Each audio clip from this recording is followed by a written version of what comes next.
চলে এসেছি মিঠি ভাইয়ের আরেকটাই সুন্দর ভিডিও নিয়ে। আর এদিকে দেখো ওমার অন্না কি কথা বলছি। কি ব্যাপার অন্না, আজকে তোমায় ভীষণ খুশি খুশি লাগছে? কি বলছো কি ওন্দা? খুশি হব না? এত বড় একটা খুশির খবর শুনে না খুশি হয়ে কোথায় থাকি বলো তো? আমি মাসি হতে চলেছি, এটা কি কম বড় খুশির কথা? ও হ্যাঁ, ঠিক বলেছো, তুমি তো মাসি হতে চলেছো। তাহলে আমি আমি নিশ্চয়ই মেসো হতে চলেছি। হ্যাঁ, কি বলছো তুমি এসব? তুমি মেশো হতে যাবে কেন? কেন? তুমি যদি মাসি হও তাহলে তো আমি মেসোই হব। সত্যি ওন্দা? গাছে কাটার আর গোফে তেল, তুমি এই ভেবেই বসে থাকো, সেটি আর কোনোদিন হচ্ছে না। মেশো আবার খুব শখ জেগেছে তাই না? তাহলে আগে বলো সবাইকে যে তুমি আমাকে ভালোবাসো, তাহলে তো বুঝবো তাই না? আরে তুমি কি আমাকে ভাবো বলো তো অন্না? আমি কি কাউকে ভয় পাই নাকি? ও, তাহলে তুমি ভয় পাও না? ঠিক আছে, তাহলে দিদি আর জামাইবাবুর কাছে গিয়ে বলো যে তুমি আমাকে ভালোবাসো, তাহলে বুঝবো তুমি কাউকে ভয় পাও না, তোমার ভীষণ সাহস। অর্ণা আর ও ওদের এই ভালোবাসা নিয়ে খুনসুটি করতে থাকে। কি রে, তোরা কি নিয়ে তো কথা বলছিস? আর তোদের কি হয়েছে রে? আরে ও, তুমি বলো তো। আরে না না বৌদি, ওই অন্নার সঙ্গে আমার একটা কথা হচ্ছিল। ও, তাও আবার ভালো। আমি যেন শুনলাম যে কে তুমি নাকি বলছো ভয় পাই না, কি অন্না বলছে। সে যাই হোক, হয়ে গেল, হাওয়া বেরিয়ে গেল, আর কিচ্ছু বলার সাহস নেই। সত্যি সাদিকে বলি একটা হাদা গঙ্গারা। কি রে অন্না, তুই বিড়বিড় করে কি বলছিস? না না, কিছু না তো, কিছু বলিনি। আরে বৌদি ভাই, তুমি কোথায় যাচ্ছ? আর বলিস না, পাইলের তো খাবার সময় হয়ে গেল, তাই খাবারটা নিয়ে ওকে একটু দিতে যাচ্ছি। দাঁড়ো না, তুমি যাবে কেন? আমি দিয়ে আসি না। না না, তোরা এখানে গল্প করছিস, তোরা গল্প কর, আমি বরঞ্চ দিয়ে আসি। বাবা, তুমি তো সকাল থেকে দিদির দেখাশোনা করেই যাচ্ছ, আমি একটু যাই না গো। যাবি বলছিস? ঠিক আছে, তাহলে তুই নিয়ে যা। আর যা দিয়েছি যেন সব খেয়ে নেয়, ওর খাওয়া শেষ হলে তবে তুই আসবি, মনে থাকবে তো? হ্যাঁ গো হ্যাঁ, একদম ঠিক আছে। যা, আমি তাহলে বাদবাকি কাজগুলো সেরে নি, রান্নাঘরের খাবারটা আছে, তুই বরঞ্চ নিয়ে যা। ঠিক আছে বৌদি ভাই। এই বলে অর্ণা পায়েলকে খাবারটা দিতে চলে যায়। এদিকে পায়েলের রবি গল্প করছে, তো চলো দেখি ওরা কি গল্প করছে। কি গো, তুমি খুশি তো? খুশি মানে? আমি তো ভীষণ খুশি হয়েছি। তুমি এত বড় একটা আনন্দের খবর দিয়েছো, আর আমি খুশি হব না? হ্যাঁ পায়েল, আরেকটা কথা কিন্তু কান খুলে শুনে নাও। বৌদি কিন্তু আমাকে বারবার করে বারণ করে দিয়েছে, তুমি কিন্তু রান্নাঘরে একদম যাবে না। এখন শুধুমাত্র তোমার রেস্ট, আর না হলে কিন্তু আমাদের বেবির কিন্তু ক্ষতি হতে পারে, এটা মাথায় রেখো কিন্তু। ওহ, তোমরা কি লাগিয়েছো বলো তো? আমি কি মানুষ নাকি যন্ত্র? সবসময় ঘরে এইভাবে শুয়ে থাকতে ভালো লাগে? একটু কাজকর্ম না করলে এতে তো আরো বেবির ক্ষতি হতে পারে, সেটা কি তুমি জানো? আমি এভাবে বসে থাকতে পারবো না, আমি দিদির সঙ্গে একটু হাতে নাতে কাজ করব। দিদি তোমাকে বললো আর অমনি আমি শুনবো তাই না? না, দিদির আমি সব কথা শুনি, কিন্তু এই কথাটা আমি মানতে পারবো না। কেন এরকম করছো? আমার শরীর খারাপ হয়ে যাবে আরো। আর এদিকে অভি আর পায়েল কথা বলতে থাকে, আর তার মধ্যেই চলে আসে অর্ণা পায়েলের খাবার নিয়ে। দিদি, এই দিদি। ও, এখানে তো জামাইবাবু আছে। জামাইবাবু, এই যে দিদির খাবার। আর বৌদিভাই বলেছে এই সব খাবার তোকে যেন আমি বসিয়ে খাইয়ে তবে বাইরে যাই, বুঝেছিস? বাপরে বাপ, আর পাচ্ছি না রে তোদের এই জ্বালায়। আমি যে কি করবো, আর এতগুলো খাবার আমি খেতে পারবো নাকি? আমি কি রাক্ষস নাকি যে এতগুলো খাবার খাবো এই সকালবেলায়? না না না না, আমি খেতে পারবো না। পায়েল, একদম এমন কথা বলবে না কিন্তু। বৌদিভাই যা বলেছে তাই করবে।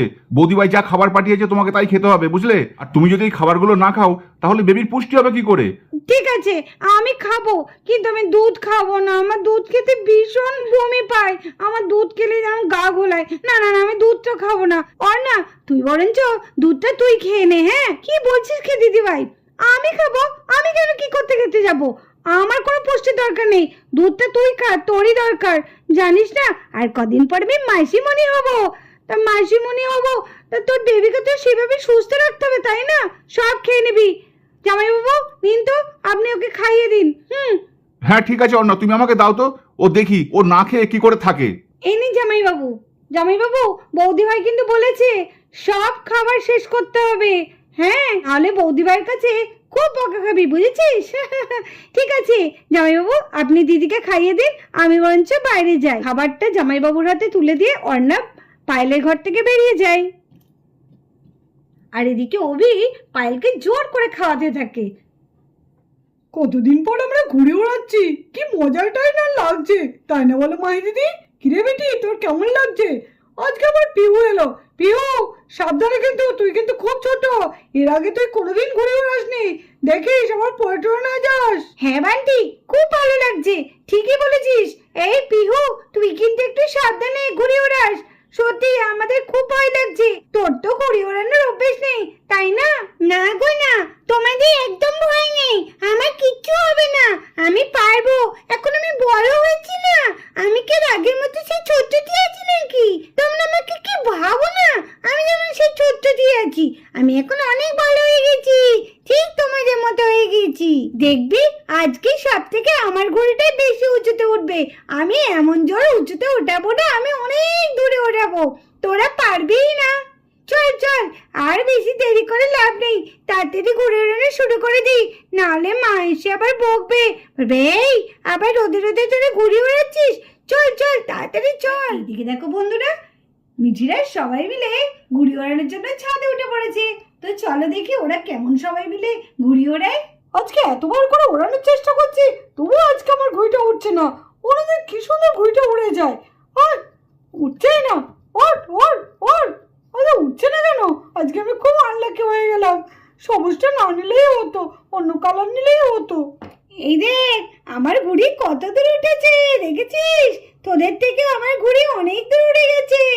কতটা উঠেছে দেখেছিস?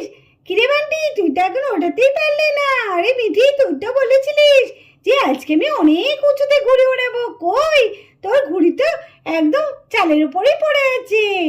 দেখ দেখ পিহু, দেখ আমি তো ঘুড়ি ওড়াতেই পারছি না। মাই দিদি ঘুড়িটা কত উঁচুতে উঠেছিল, আবার কি সুন্দর নিচে নামিয়ে নিল। কি ভালো ওরা পারে, কিন্তু আমি তো পারছি না। দি কত দূরে ঘুড়িটা উঠিয়েছিল।